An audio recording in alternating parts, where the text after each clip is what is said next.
Pada Perang Dunia Kedua tahun 1944, para tentara sekutu yaitu gabungan dari negara Amerika, Inggris, Rusia, dan China berhasil memukul mundur hampir seluruh pasukan Nazi Jerman dari Eropa.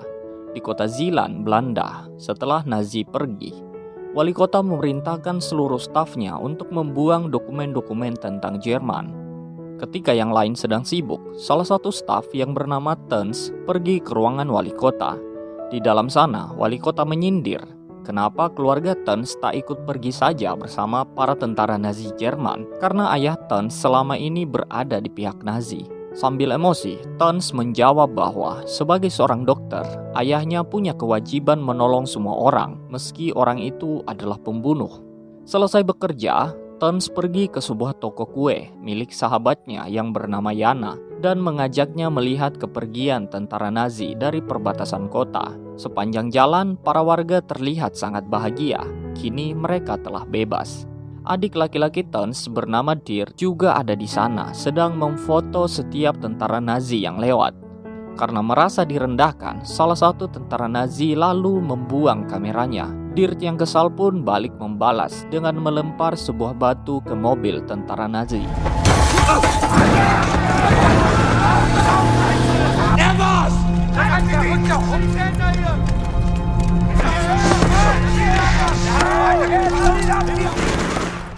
Meskipun tangannya terluka, Dirk berhasil kabur. Dari kejauhan, Tens juga melihat kejadian itu, hanya bisa terdiam. Malamnya saat Dirk pulang, Tens segera mengobati luka di tangan adiknya. Ia tak menyangka Dirk bisa berbuat nekat, padahal jika telat kabur 1 menit saja, dia pasti sudah tewas tertembak. Tanpa merasa bersalah sedikit pun, bocah itu pun bilang kalau apa yang dia lakukan tadi siang adalah hadiah perpisahan untuk tentara Nazi. Mendengar ucapan adiknya barusan, Tens cuma bisa terdiam. Namun, beberapa hari kemudian, Tens bingung kenapa pasukan Nazi kembali lagi ke kota Zeeland. Sang ayah di situ menjelaskan bahwa sampai detik ini tak ada tanda-tanda pasukan sekutu akan membebaskan Belanda dari Jerman. Tens pun begitu kecewa. Ia hanya bisa pasrah menatap pasukan Jerman lewat di depan rumahnya. Siang itu, waktu Tens ke kantor wali kota, dia mendengar komandan pasukan Nazi yang bernama Oberst sedang mengobrol dengan wali kota. Komandan Oberst menyuruh wali kota untuk menyelidiki insiden pelemparan batu beberapa hari kemarin. Dan jika pelakunya tertangkap, maka dia akan langsung dieksekusi mati di tempat. Tens pun panik mendengar itu. Sepulang kerja, dia buru-buru memberitahu semua apa yang didengar tadi, lalu menyuruh Dirk untuk bersembunyi. Mendengar cerita Tens, Yana pun ikut panik.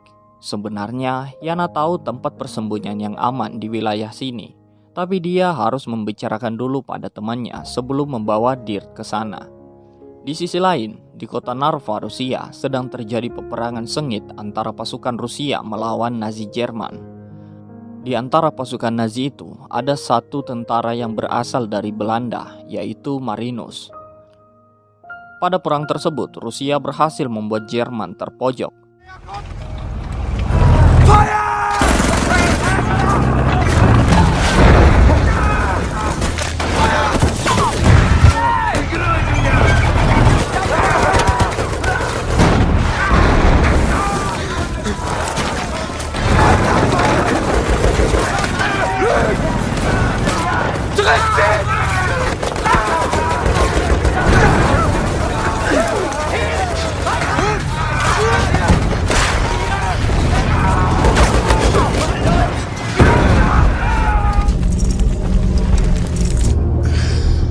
Di tengah peperangan, Marinus melihat rekannya yang terpisah sendirian berlindung di balik mobil.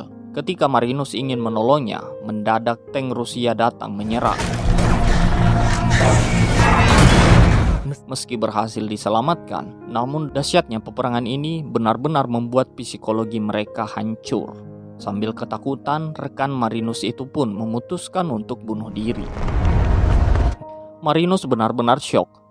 Pada perang tersebut, Jerman pun kalah. Marinus serta tentara Nazi yang terluka pun dibawa ke rumah sakit. Saat sadar, Kapten Jerman menemui Marinus dan bertanya, kenapa orang Belanda sepertinya mau berperang bersama tentara Nazi. Marinus menjelaskan tujuannya berperang adalah demi mengakhiri perang itu sendiri. Dia tak peduli negara pemenang perang nanti. Yang terpenting, jika salah satu pihak menang, perang pasti berakhir. Meski sebenarnya Marinus tak ingin berperang, tapi dia tahu bila hanya diam saja, maka tak akan ada perdamaian. Kalimat Marinus barusan membuat sang kapten kagum. Malamnya, kapten memberitahu bahwa Marinus dipindah tugaskan kembali ke Belanda, tepatnya di kota Zeeland. Bagi sang kapten, pengabdian Marinus untuk membantu Jerman berperang sudah cukup. Kini ia hanya perlu bekerja di bagian administrasi saja tanpa harus merasakan kejamnya peperangan lagi. Sedangkan di sisi lain, tepatnya di kota Dorset, Inggris, terlihat ada seorang pilot angkatan udara bernama William yang sedang berlatih menerbangkan pesawat tempur. Walaupun sudah lancar mengoperasikan pesawatnya, namun sampai detik ini William tak pernah ikut perang sama sekali. Ia tak tahu bagaimana kejamnya peperangan, tak pernah menembak satu musuh pun. Bahkan mendengar langsung saja tembakan musuh, dia tidak pernah. Hari itu, setelah selesai latihan, dia meminta sang komandan yang bernama Tony agar mengizinkannya ikut dalam misi penyerangan Jerman di Belanda. Tapi sebelum mengirim William ke medan perang, komandan ingin William meminta izin terlebih dahulu pada ayahnya. Komandan tak berani karena ayah William adalah pimpinan militer Angkatan Udara Inggris. Merasa ada harapan, William pun bergegas menemui sang ayah. Sayangnya, meski telah diyakinkan, ayah William tetap tak mengizinkan. Ia masih menganggap William belumlah siap terjun ke medan perang. Mendengar jawaban ayahnya, William pun kecewa, tapi dia tidak menyerah. William justru memberitahu Tony bahwa ayahnya telah memberi izin. Akhirnya, untuk pertama kalinya dalam hidup, William bisa ikut bergabung bersama tentara sekutu lainnya pergi berperang dalam misi pembebasan Belanda. Hari keberangkatan pasukan Angkatan Udara Sekutu dalam misi menuju Belanda pun tiba. William, Tony, beserta 4 tentara sekutu lainnya berada dalam satu pesawat. Waktu pesawat Inggris tersebut melewati zona kota Zeeland, tiba-tiba dari bawah pasukan Nazi menembaki mereka.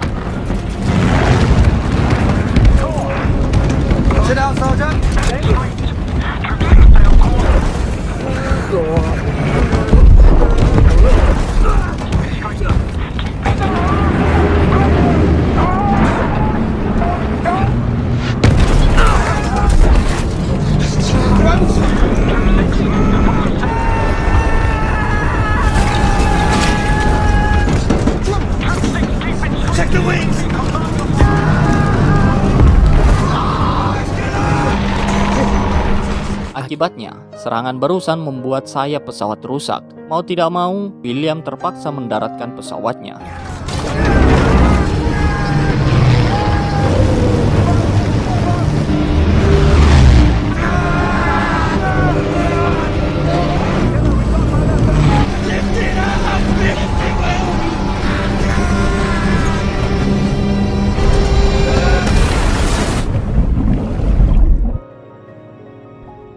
Mereka semua berhasil mendarat dengan selamat di tengah danau. Tony lalu meminta timnya agar segera pergi secepat mungkin sebelum tentara Nazi datang. Setelah lama berjalan, sampailah mereka di suatu pemukiman yang tak berpenghuni. Karena sudah sangat kelelahan, William bersama rekan-rekannya memutuskan untuk istirahat di sana. Namun keesokan paginya saat terbangun, William pun kaget. 2 anggota timnya telah kabur membawa seluruh barang-barang mereka.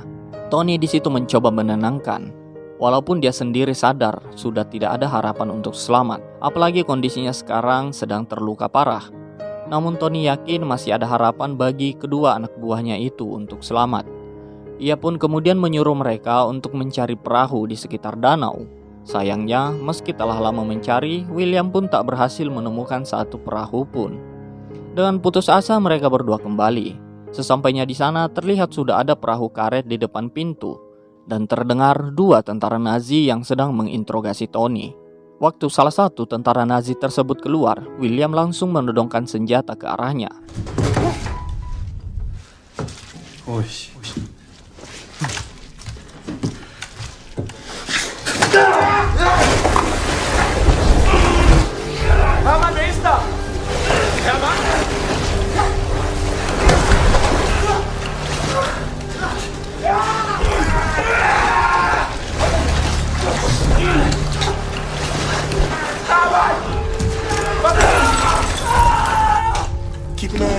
William berhasil melumpuhkan tentara Nazi itu, lalu bergegas pergi menyelamatkan Tony.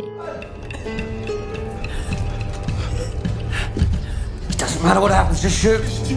Put the gun down, please. Viva Peralta! Shoot, William. Gun down! William. Put the gun down now! Just shoot. Take the shot. Put the gun down now! Sayangnya Tony tewas. William begitu marah lalu membunuh kedua tentara Nazi itu.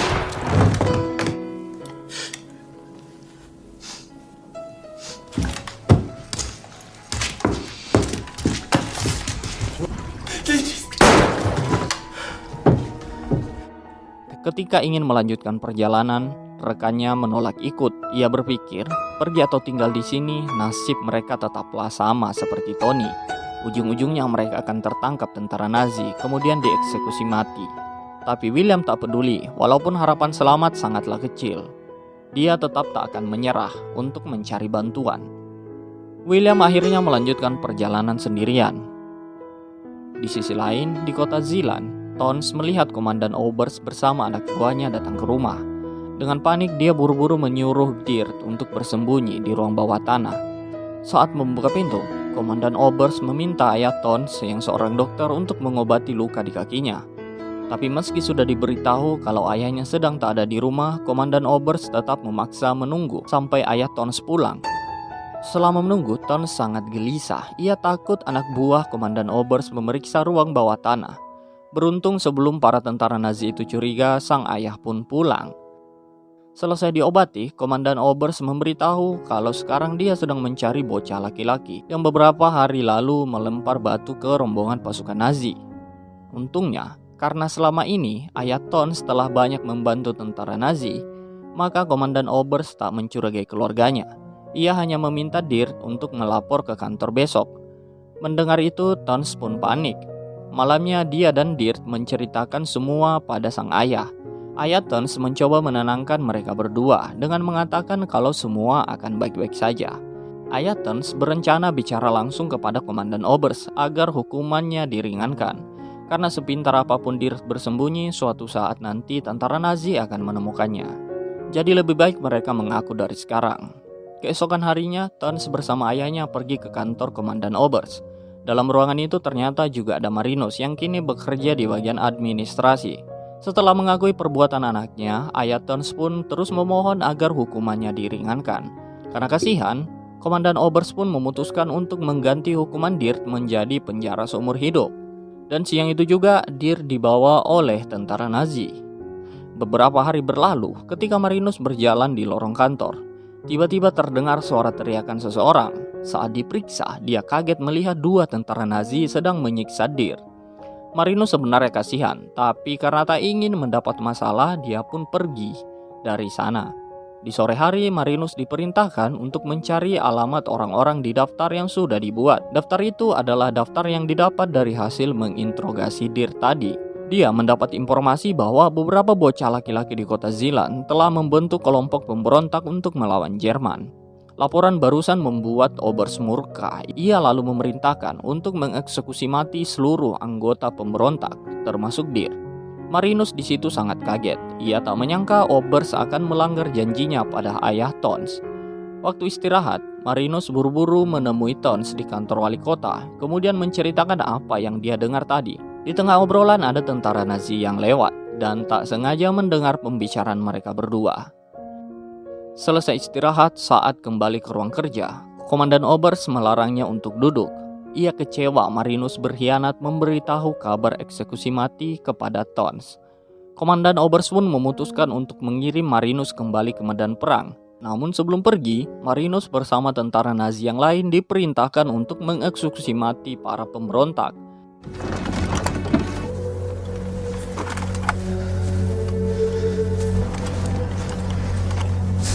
Antreten!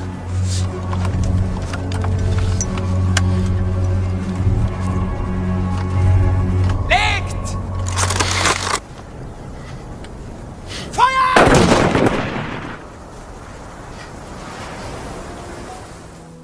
Marinus sangat menyesal karena telah membunuh rakyat negaranya sendiri.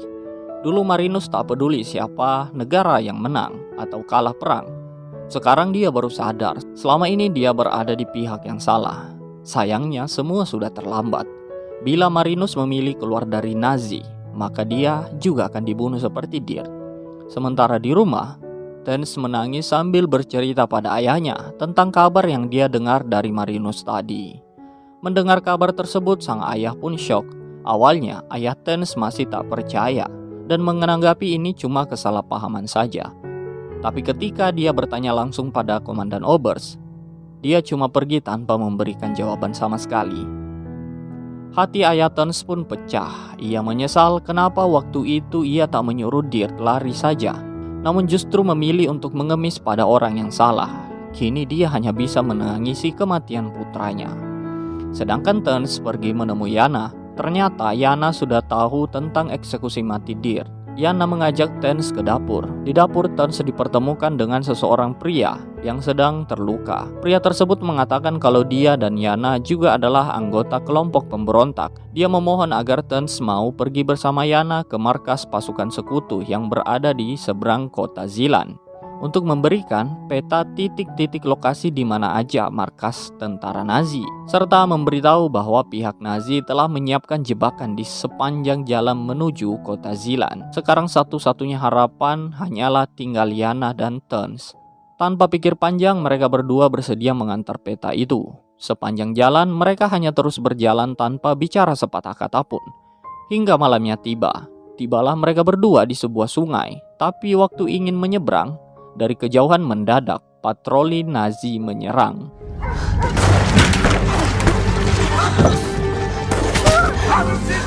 Yana pun tertembak. Merasa tak mungkin bisa kabur, Tens segera memberikan tas berisi peta pada Yana, kemudian mendorong perahu itu sekencang-kencangnya.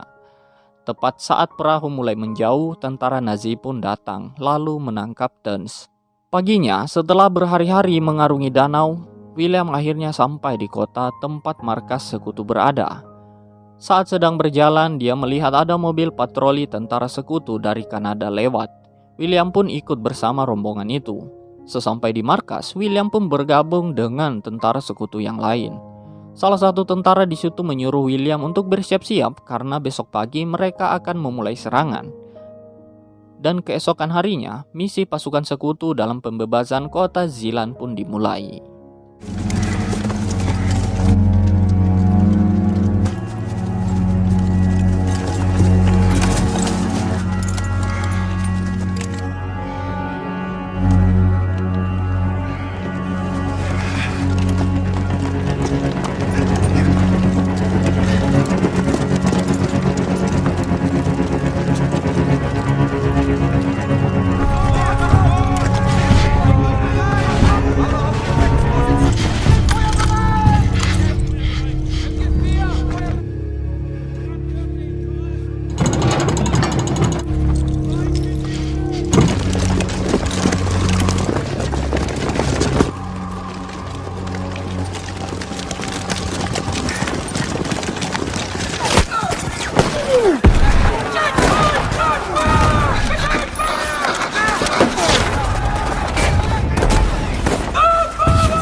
Sayangnya, pada pertempuran tersebut, pasukan sekutu harus kembali ke markas dengan membawa kekalahan. Di markas, William cuma bisa terdiam melihat rekan-rekannya terluka parah, bahkan tewas di hadapannya. Ia kini mengerti apa itu perang. William yang awalnya ikut berperang hanya demi membuktikan kalau dia bukan anak manja, sekarang justru menyesal. Ia baru sadar bahwa perang bukanlah sebuah permainan atau seru-seruan belaka, tapi perang adalah pertaruhan antara hidup dan mati banyak orang. Pada waktu yang bersamaan ketika tentara sekutu sedang berpatroli di pinggir sungai, mereka menemukan Yana yang sedang sekarat sambil memeluk tas di atas perahu. Mereka berempat lalu bergegas membawa Yana ke markas. Namun karena lukanya yang sudah sangat parah, Yana pun meninggal dunia. Para pemimpin sekutu pun kaget melihat foto dan peta lokasi di mana markas rahasia pasukan Nazi. Mereka yakin informasi ini pasti berasal dari kelompok pemberontak di kota Zilan. Setelah selesai menganalisa peta, para petinggi memutuskan untuk mengubah strategi menyerang mereka dengan cara mengintari markas Nazi di tepi sungai, lalu menyerang dari belakang. Kemudian, malamnya seluruh pasukan sekutu pun kembali menyerang.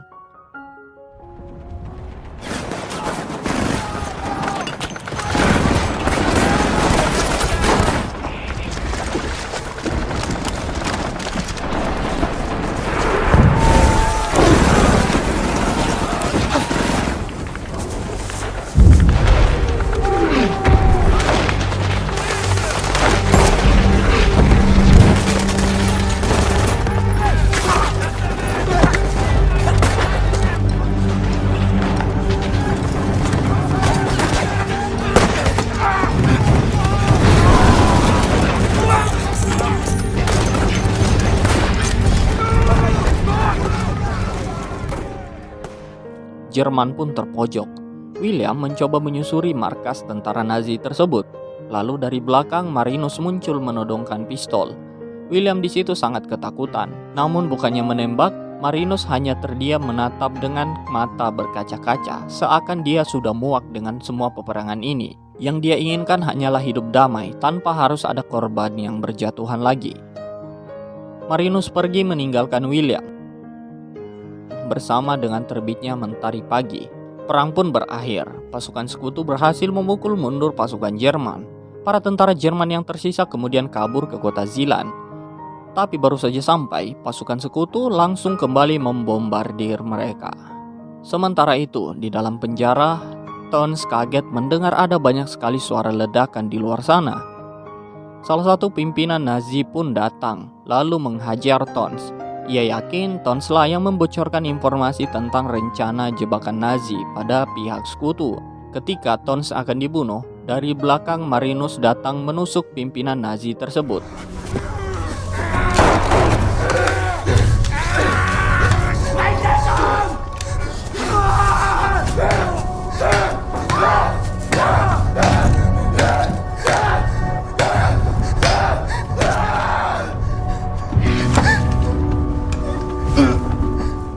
Marinus pun tertembak.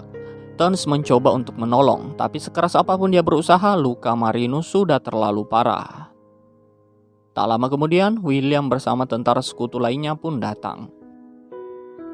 Di momen ini mereka bertiga akhirnya bertemu. 3 orang dengan latar belakang kehidupan berbeda, namun menyimpan luka trauma perang yang sama.